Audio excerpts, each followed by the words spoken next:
struggled at the idea of going back. But now that I'm on it and I'm with, this amazing new group of actors, I feel suddenly very lucky to be doing it and glad that I am, having been kind of dreading it for the past year. Freya, babes. Hello. How are you? I am great. How are you? I'm great. I mean, you must be on top of the world right now. Planet of the Apes. I mean, pardon my French. You don't about in this, babe, do you? You know what? No, she doesn't. She doesn't about. No. I mean, Nova, she doesn't get a minute's peace. Like, 1 minute she's dangling off the edge of a cliff. The next thing she's getting chased by killer apes. Then she's literally drowning. I was like, oh my God, someone get this girl out of the water. And then she's been kidnapped. Yeah. I mean, the girl needs a holiday. And you probably needed a holiday after this as well. Yeah. How intense was this project for you? It was intense, and there was some really, very physically grueling days and sometimes, emotional. But I have to say, compared to The Witcher, The Witcher is just another level of exhaustion, you know, and the pickup times are so early. And because we were shooting in Australia, our pickup times were lovely. You know, we weren't getting up at 4 a.m. every morning, which was just bliss to me. How do you think it really challenged you, though, when you were saying you had those days where it was quite intense and very emotional? The biggest challenge was having to do all the scenes. So I'd do it with the actors playing the apes, then they'd be taken out. So I'd do a whole scene with them not there. And so that was very odd, but I strangely got very used to it. I had to do stuff. I was hugging thin air. It was pretending it was the funny thing is, she comes across quite cool in the movie, but there were many moments where I looked like a right prick. Say it as it is. I'll be honest. I'll be honest. Well, it's so great you're such a stunning actor, babe, because you don't look like a right prick doing it on screen. Great, yeah, because thank God they put the apes in. Yeah. I kept having this idea of technically there is a whole film cut where it's just me talking to air, and there really could be a really weird movie where it's just this girl who's talking to nothing. It sounds very art housey. Yeah. It goes from being a blockbuster to an art house. To a really edgy movie. Yeah, really spooky, she's a little bit not okay. I mean, we slightly touched on the fact that you have to go through so many physical challenges in this, and you are the queen of doing your own stunts, aren't you? Why, thank you. You love throwing yourself in, don't you? Oh God, yeah. Yeah. Call me TC. Yeah. You know, Tom Cruise. I'm a little bit unless I'm gonna die doing it, you know, or really injure myself doing it and need tons of training, I would like to do it all just because, you know, it's such a big part of the role as well. And I also find it really fun. Even being on The Witcher and being around Henry, who was always doing his own stunts, I sort of grew up around that, and so I always had that kind of competitive thing of wanting to keep up with that. Yeah. But I love it now. I always get this slight feeling that people will expect that I won't be able to do these things. Yeah. You know, and then getting to prove people wrong or surprise a crew. You know, I find that really kind of fun. That's so you know, because people don't necessarily look at me and go, "Oh, yes, she's gonna be able to." You know, I don't know. Yeah. You're watch this. Yeah. Here comes the somersault exactly. into the forward roll. Yeah. Into the high kick. Yeah, into the splits. Yeah. She does it all. That's in this movie. Wind her up and she goes. Yeah. She's off. She's off. One of the things I also really loved about Nova is she's such a determined character. And I feel in all the roles you've kind of played so far, you always kind of play people who are very determined and really driven. Yeah. Have you always been a very driven and determined person? Yes. I mean, you know, it's probably all linking even with the stunt stuff, but I'm incredibly competitive. And I think that's probably what's caused me to, you know, knock people out of getting the roles I've got. Get out of the way. I'm extremely competitive, so I've always been when I started acting, that was just when I got my agent at 14, that was the focus. You know, I wasn't really a crazy teenager. I was literally so focused on the acting stuff. I had no desire to drink or have a boyfriend or smoke or any of that. I just wanted to act. And I think on the flip side as well, which is so amazing about the character, she has such a strong vulnerability as well at the beginning when you meet her. And I think when you are a very driven person, you can feel very sometimes, I think, you hide your vulnerability a bit. Have you kind of learned that you have to lean on your vulnerability as a bit of a superpower in a way, or to empower you in different ways? I must say, in all honesty, I've become more afraid now of showing my vulnerability. As Freya, I mean. That's a bit of a step back, but I think when you get certain things in life, you kind of get more protective in a way, but I know that I'm like very in touch with what I feel and what's going on up there and like what my intent is behind things.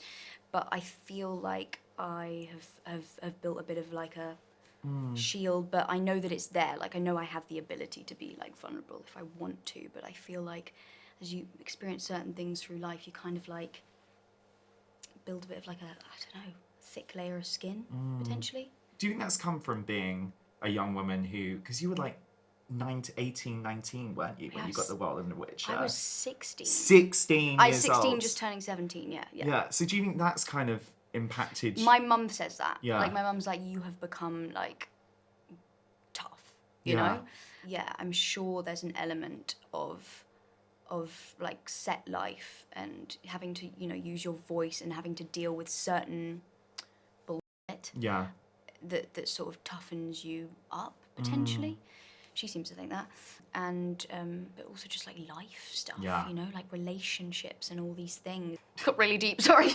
Babe, we love deep. It's absolutely fine. I thought you loved we love deep, babe. Love a bit of deep but chat. I think that's really interesting because in this industry, even though we've come so far in terms of equal representation for women in front of the screen, behind the screens as well, it's still very hard and it's a very daunting enterprise and experience to have to turn up and start using your voice, especially if you're 16 years old on a set for the first time. But you know what?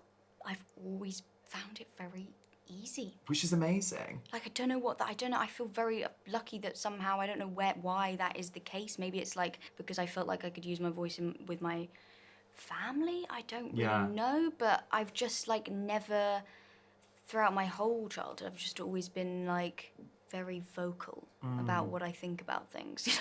I'm actually getting better at shutting up. Because sometimes I'm just like, just shut up, Freya, and just say yes. And get on with it.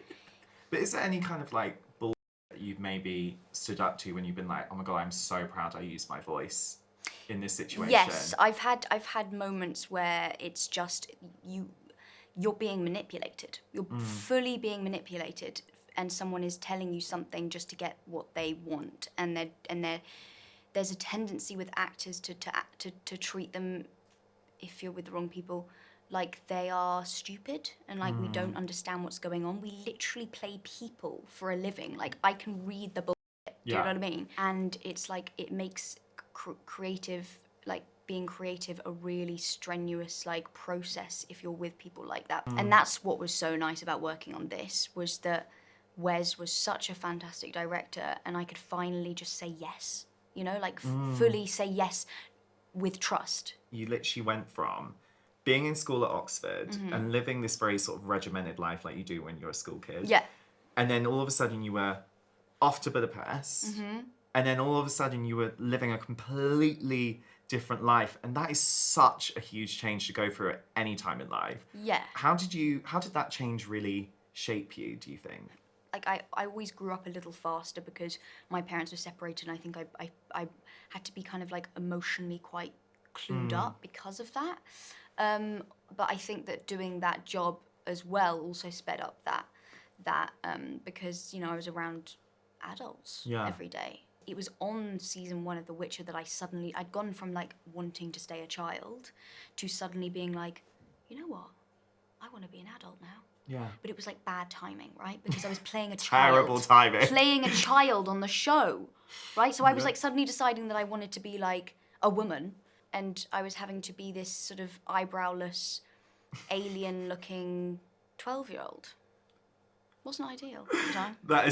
It was like a bit of a mindfuck. It's the hard things in life, like bleaching your eyebrows. Yeah. Really just stay with you. If PTSD.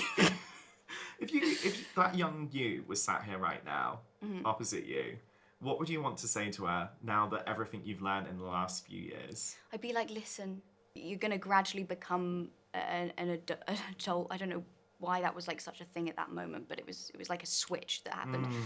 You're going to get the chance to prove yourself and show yourself in different ways, is what I'd say. You know, you're not going to be fixed, and you're going to get you're going to have the opportunity to kind of like show more.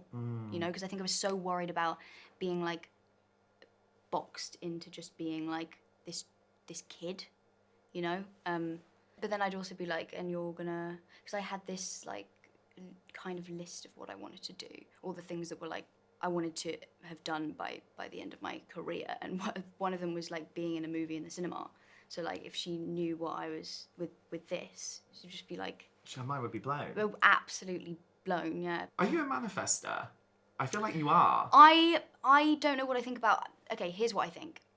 I don't know if I would have kept going or got roles if I hadn't just genuinely, but like, because you want constantly when you're trying to like do the acting thing, you've got everyone telling you, yeah, but it's only top 2% that actually like work, all these like facts and figures of like how you're just not gonna do it. I just blocked that out. I didn't believe it. I fully believed. I was like, no, I'm gonna work.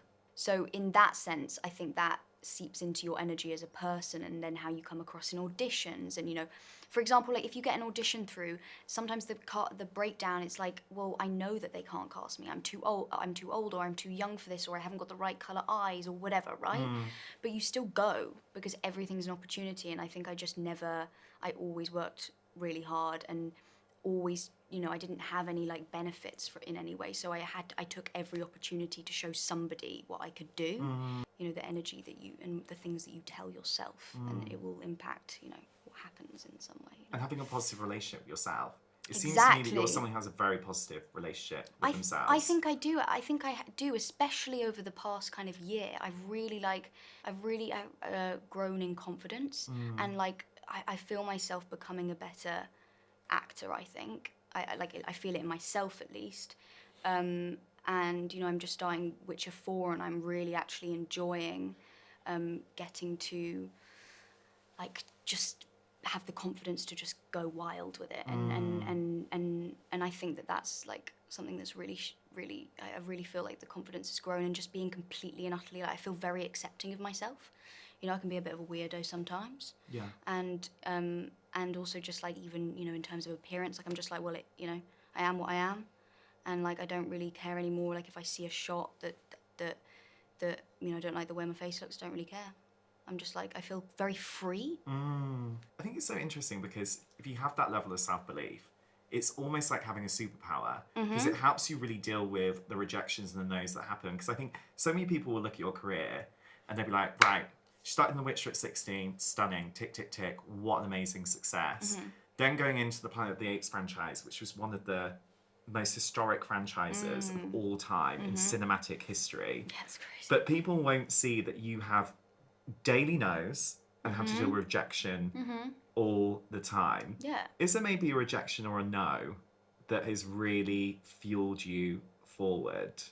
Well, you know what's ironic is that the two roles I've got, Ciri and this role, there were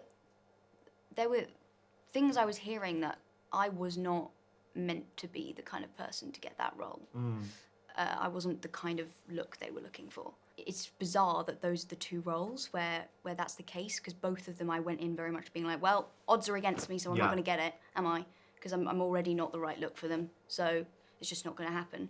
And you are doing something you really want to do at the moment, because you are shooting Witcher season 4 right now. Well, I haven't necessarily really wanted to do it, but now I really want. Like now I'm loving it, and let me tell you why. Because our director for Block 1 is brilliant.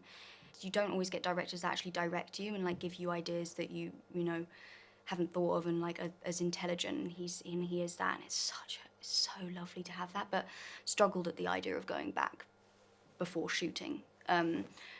Just because it's been such a long journey, and it's been very tough at times for everyone.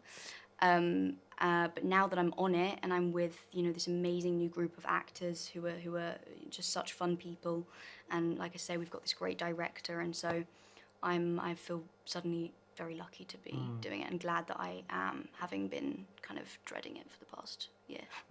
Was it because it was just so intense to shoot? Yeah, I mean, there's lots of various factors. You know, I think everyone found it very difficult last season. And, you know, it's sometimes there can be, you know, creative struggles. And that's why I'm saying it's so lovely to have Sergio, our current director, to sort of lead us through it, and someone who's just like, we're on the same page. Yeah. And yeah, and also just like, you know, you hear this often with people that have been in something that long. You played a character that long, and so it really does feel like, you know, I feel like I'm about 100 on that show now. Like, do you know what I mean? I feel like the old woman of the set, even though I'm still the youngest somehow. Yeah. Still the bloody youngest. Yeah. But I feel like I'm bloody ancient. I'm like, here we go again, round 500. And you're like, great stunts, here we come, sword Yeah, fights. yeah. Hold my sword, let's go. Yeah. Oh my God, Ciri this season is so like dark. So dark. Yeah, and you also emotionally have to prepare for that. Oh my God, I'm not gonna lie. Like, I mean, it's exciting, and this is why I'm like, I'm now like really getting into it and happy that I'm doing it, because she has such a great storyline. It really goes like to a dark place. Oh my God, I can't wait.